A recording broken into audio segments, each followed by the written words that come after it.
Dude, you are slumping. Yeah, I know. Can I have a little bit of your blood real quick? What? Oh, not for anything weird.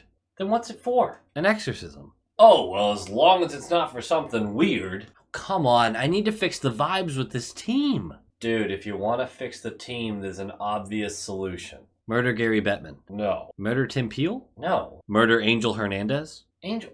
No. Murder... No murder. No murder.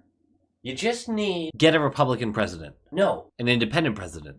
No. A Democratic president? Our current president is a Democrat. Don't talk politics to me, okay, dude? Holy shit, dude. You just need a win. Oh, yeah, kind of the point there, genius. No, man, I mean any win. Find some terrible team, beat the snot out of them, boom, bada bing, you're right back to the regular old Bruins. You're the shit team I was supposed to beat the snot out of. You gotta find someone worse. Look, no offense, but is there a team worse than you? Right now, you. But the only other team that comes to mind... Hey, guys. Wow. He looks terrible. Yeah, he does. That's your guy. But if you lose to him... I understand what's at stake, thank you. Low quality fans of a high quality Bruins team.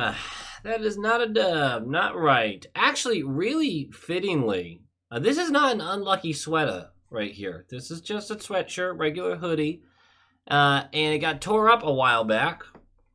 Feeling across my chest there, by one of my dogs, and I still wear it from time to time.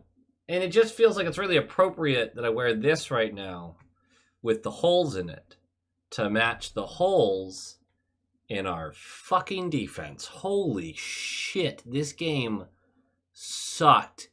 You're allowed to be concerned now if you were holding off on that. Now look, it's not the end of the world. Thank God losing a game in November doesn't decide the whole season, or even losing 3 games in a row, or 4 or 5.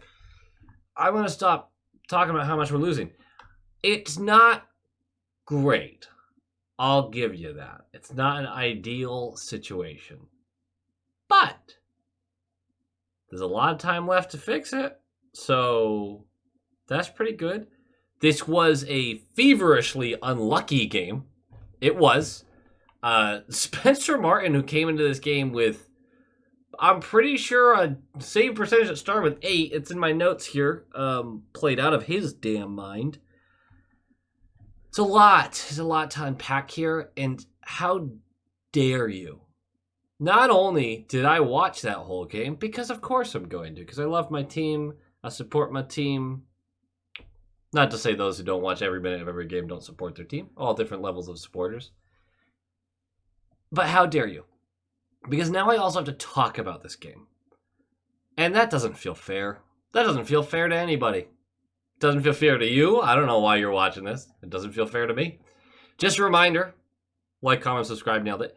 I am in Toronto this weekend. So we get the Sharks game. Sharks episode is normal, but then things get a little squirrely for the next couple of days. So, and again, if you want to say what's up, I'll be up there. So let me know. The Blue Jackets, going into this game, 2-7-1 in their last 10. They're butt cheeks, dude. They're so bad. That team is bad. They're a bottom 5 team in the league with a roster that admittedly, and I even made this note before the game, feels like they should at least be a little better than that. I didn't mean like a playoff team, just a little better than bottom 5.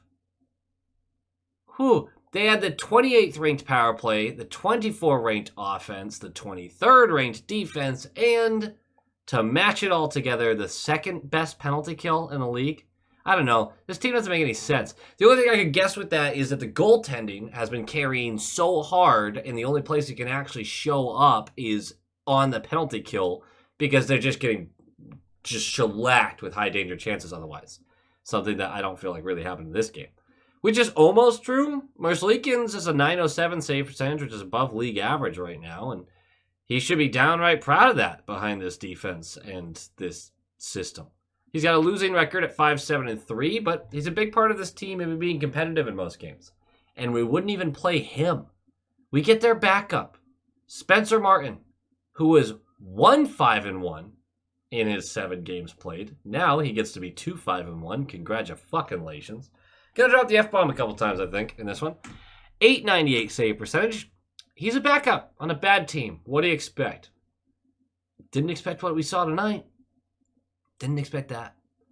The problems with the Blue Jackets, one might say, even after this game, is that their money is apparently spent in 2/3 of the wrong places. They have 3 huge deals right now. They have Zach Werenski, who makes like $9 million or something, but he's awesome. And he played awesome, and he's played awesome through the season. He's been great. There's Laine, who makes 8.7, I think, and he has 4 points in 12 games, and is a total diva, and can't seem to stay healthy, which isn't part of being a diva, but it's part of it.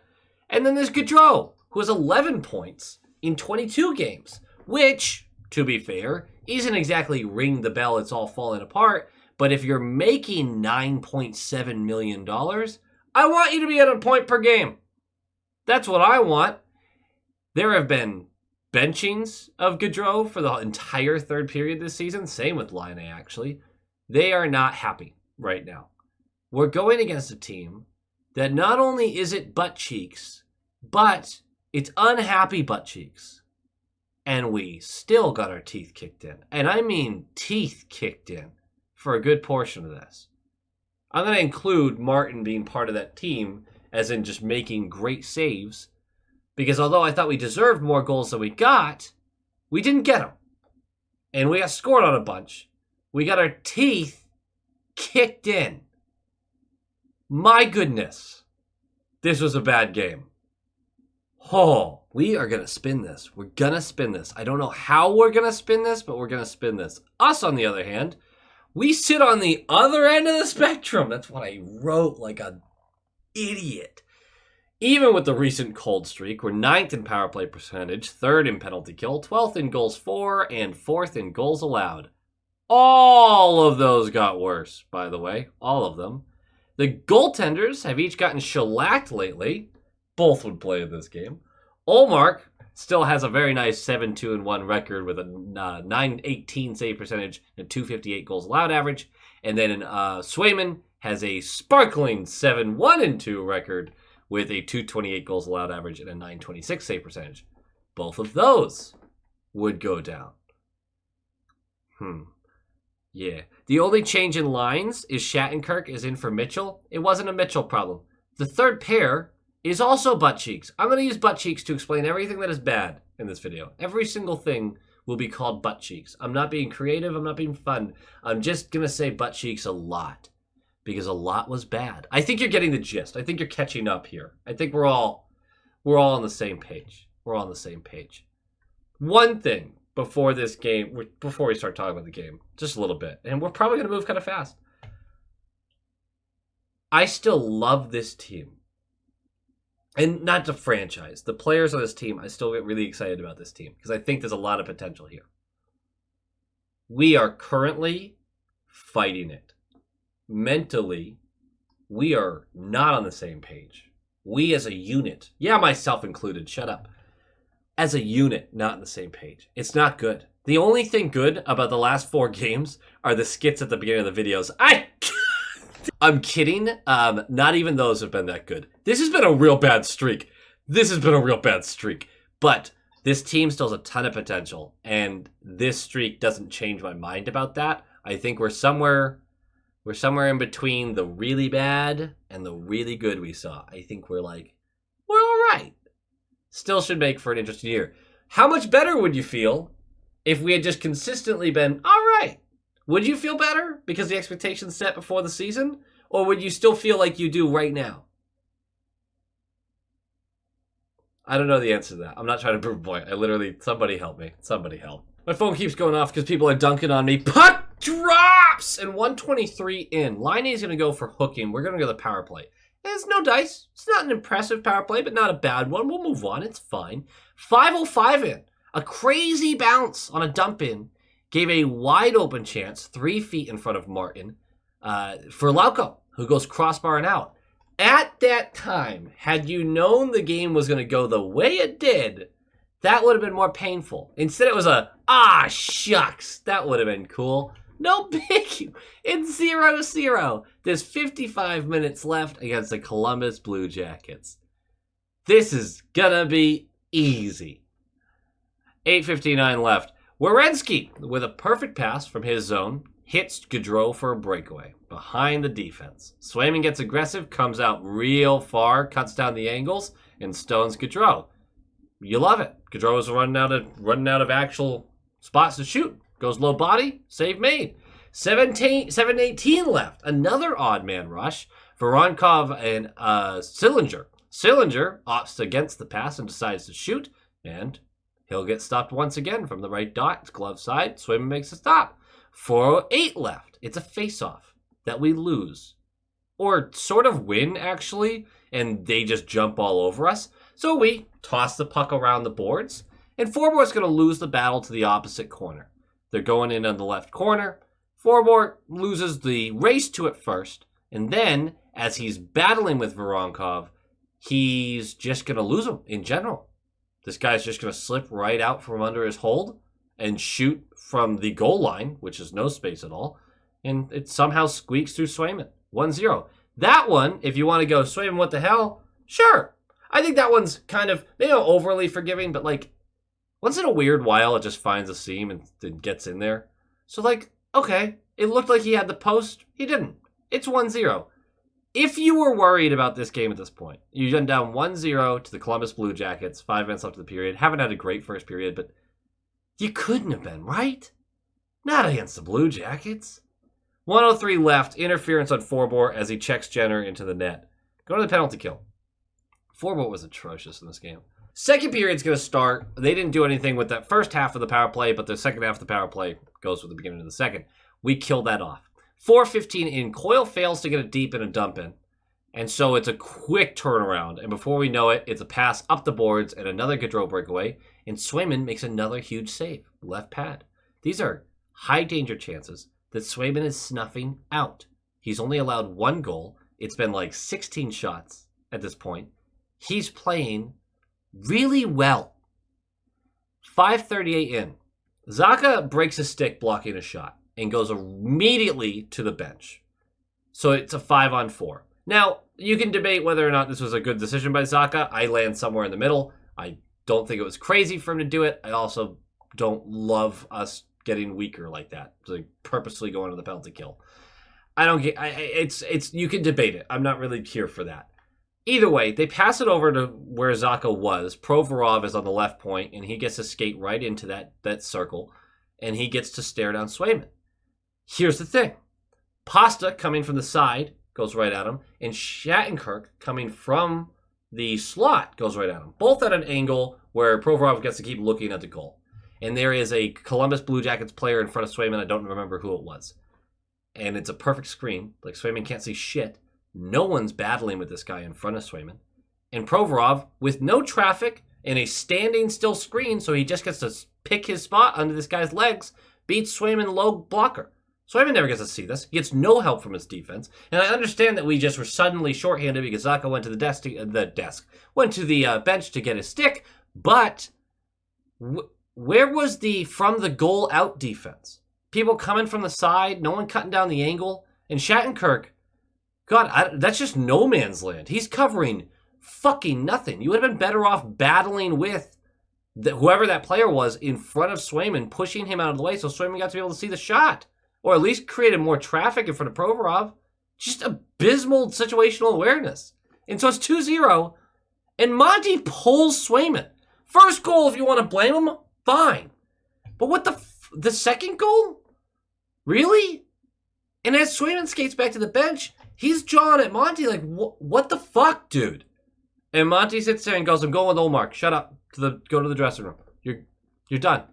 Go to the locker room. You're done. I am sure that conversation is going to go some sort of way. And I'm sure it's going to be, hey, the team needed a jump. This was way less about you and way more about the team. I get that. It seemed very bold to make this decision. It's just going to get worse. 9:15 in, Heinen's going to go for hooking. We're going to go to the penalty kill. We kill it. And just a minute after that kill happens, It's a turnover high in our zone that breaks a 2-on-0 in our favor. Pasta and Marchand. Pasta on the right, Marchand on the left. Pasta about midway down the slot, passes to Marchand. And Marchand passes a bullet. I mean harshly. Right back to Pasta's stick, which goes stick and off into the corner. Doesn't even get a chance to shoot. Marchand, you are doing a shit job leading this team. This is the meanest thing I'm going to say early in the season. Do I think Marchand's a bad captain? Absolutely not. Call me wishy-washy, I don't know. But if you think he's doing the right thing right now by constantly deferring and never just making a decision, always looking to like, well, let me get this guy the goal. Shoot the fucking puck. What happened to you being our superstar left winger? Like, I know his points are fine-ish at this point. I don't care about any of that. It's the demeanor on the ice. It's a constant deferment. There's no confidence in decision-making or playmaking or anything. I know he's a playmaker first, and I get that, and I love that about him. But you have to have some sort of aspect to your game that makes the defense stop and go, oh shit, maybe he'll shoot. To open up those scoring opportunities for others. Martin is back the other way immediately, by the way. It looks like he knew the whole time this was going right back to Pasta, which I get it. You're talking about a potential 60-goal scorer again. I get it. But Marchand, lead, man. Lead. I can't believe I just watched that. You're down 2-0. You score there, and it's game right back on. And instead, you just completely threw away your best chance to get back into the game. And all the momentum swings right back to Columbus. Now, look, I know if that pass is a little smoother and Pasta gets a tap-in goal there, the whole conversation changes. But I bet your ass, even if they score there, we're still going, Marchand, what? Shoot the puck. Not in that instance. We're not immediately being like, what? But we are still sitting there going, why won't you shoot? Why won't you shoot? I feel like I'm airing other people's frustrations with that. I don't think I'm alone in that. Anyway, so Martin stabs Pasta in the stomach as that play ends. Pasta tries to, not get into it with Martin. Martin just jabs him right in the ribs with a stick. There's no call there. Pasta gets in Martin's face after this, and Goodbranson comes over, who's twice the size of Pasta, starts saying, do you want to go? You can clearly say him, you want to go. And Pasta's backing off a little bit. It takes 15 seconds, 20 seconds for anyone to even get over there and defend your superstar. I mean, you want to talk about how much we've made fun of the Leafs the other day. I don't want to hear they don't have anyone to do that job. It never used to be. That didn't used to be the problem. People just jumped in and made sure that a guy wasn't standing alone. I don't know what's happening, but the vibes are way off. Something's wrong with that. Anyway, 7-11 left. Not long after that play. Voronkov and McAvoy are in a chase to a dump in our zone. And it's a physical battle, and Voronkov knocks McAvoy off his skates, and he goes into the wall hard. Stays down for a little bit, but would play the rest of the game. He actually gets called for interference here. Now, there's a scrum after this. Guys jump in, so that's good. They're defending McAvoy. But I actually disagree with the penalty call here. They called interference. And although there was definitely some rough play there, felt pretty equal, and that one guy just lost the battle. So I feel like I'd be a hypocrite saying I agree with that call. I don't agree with that call. I thought that was a more or less clean play, actually, oddly enough. Might catch some flack for that. Whatever. Anyway, we're going to the power play. We immediately give up a 2-on-1, which is snuffed out before a shot gets on net. Thank God. And then we do nothing with the rest of it. I'm not this bitter. I'm a happy guy. This sucked. Oh, this game sucked. 4:34 left. Coyle. It's a great play to get the puck into the slot. Heinen goes barring out.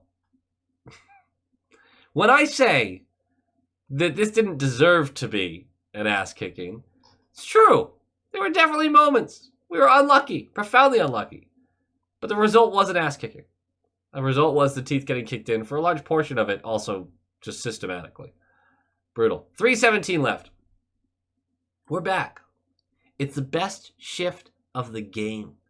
It's Patra, DeBrusk, Pasternak, a line that would not stay together long. And they're putting on a show. Pasta and Patra are finding each other. They're flinging pucks on net. They're retrieving pucks. They look so creative and fresh and just...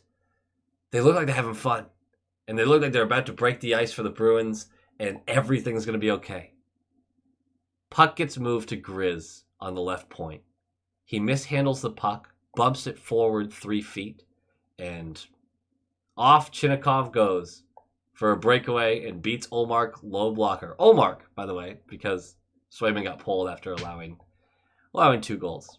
Swayman, the guy who loves the breakaways. That was a backbreaker. It was the best shift of the whole game.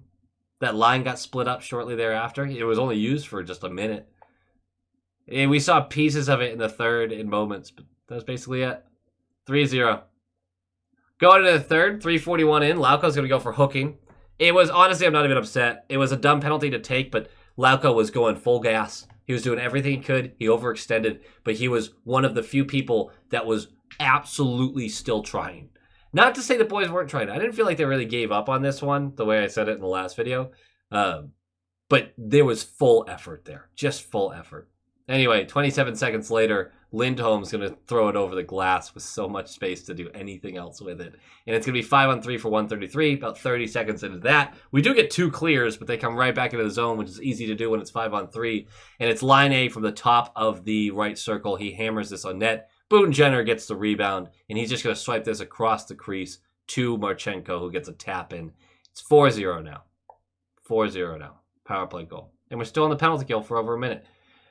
Which Zacha pokes a puck away during and gets a breakaway, and Martin swallows it up blocker side. We just can't catch a break. Any of these goals go in, any of the last 3 scoring chances I talked about go in, it's a whole different game. We're in it. There's a chance. Just can't get one. We killed the rest of the penalty kill. 11:36 left. Bruins getting pinned. But we create a turnover, and suddenly it's a 3-on-2. And even this happens off a mistake. Patrick goes to Heinen, who's on his right.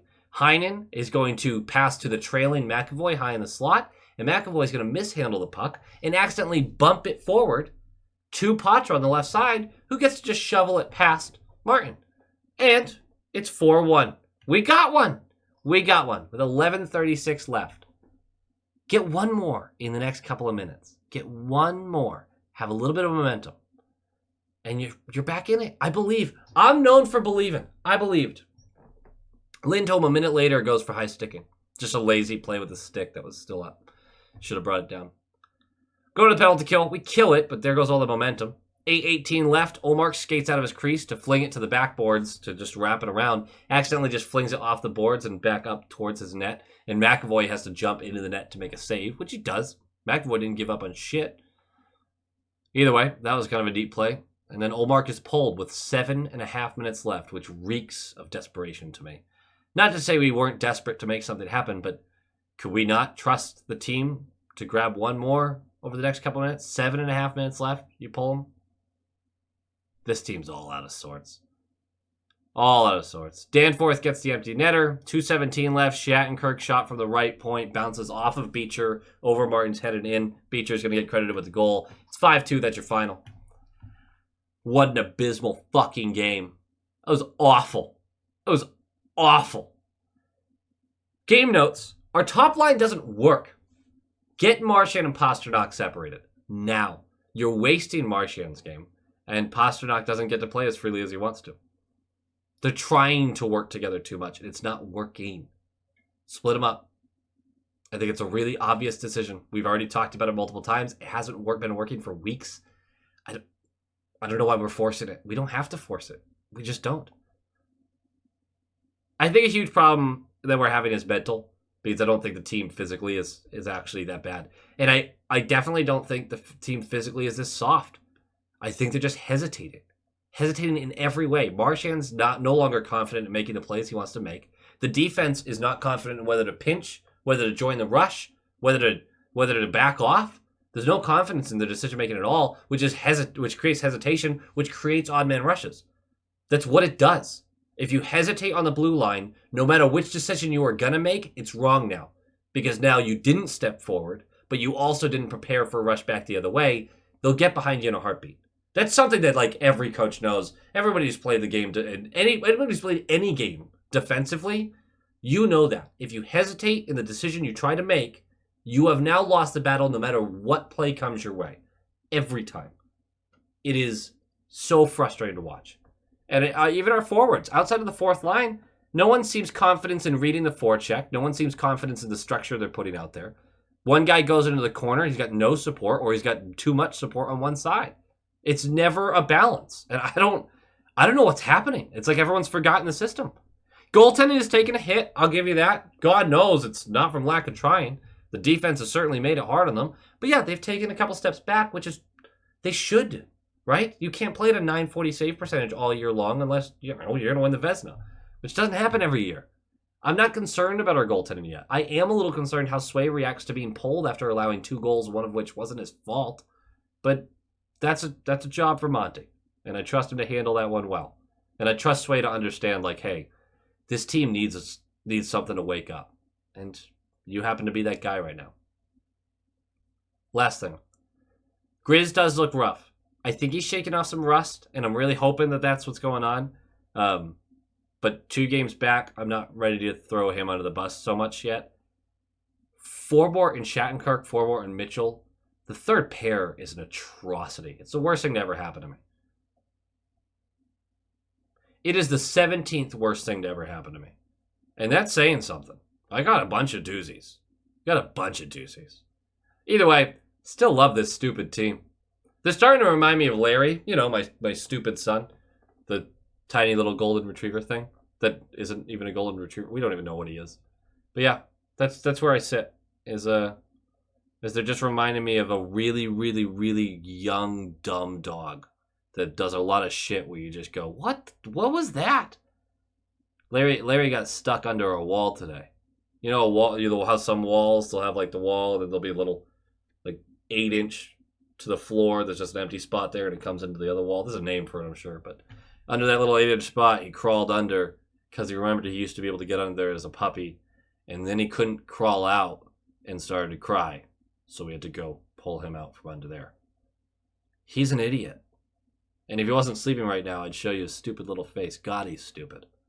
But, yeah, that's what the team reminds me of right now. Hell yeah. Go Bees. Go Bees! Thank you for watching, guys. And once again, a shout out to our top line tier members, Aaron, Darren Woodbury, Micro Sausage, Breathe In, Breathe Out, Brett Arney, Pincent, The Atomic Lizard, Bradley Johnson, Aaron Adams, Justin Barnard, and Nick Citrullo. And of course, a huge shout out to our all-star tier members, Jason Ozzy Bruin, Thupton Ditashi, Jonathan Harvey, DeKingery, The Only Newts, A Tasty Snack, Jacob Pratt, Doots42, and Jeremy. You guys are absolute studs, and I appreciate every single one of you.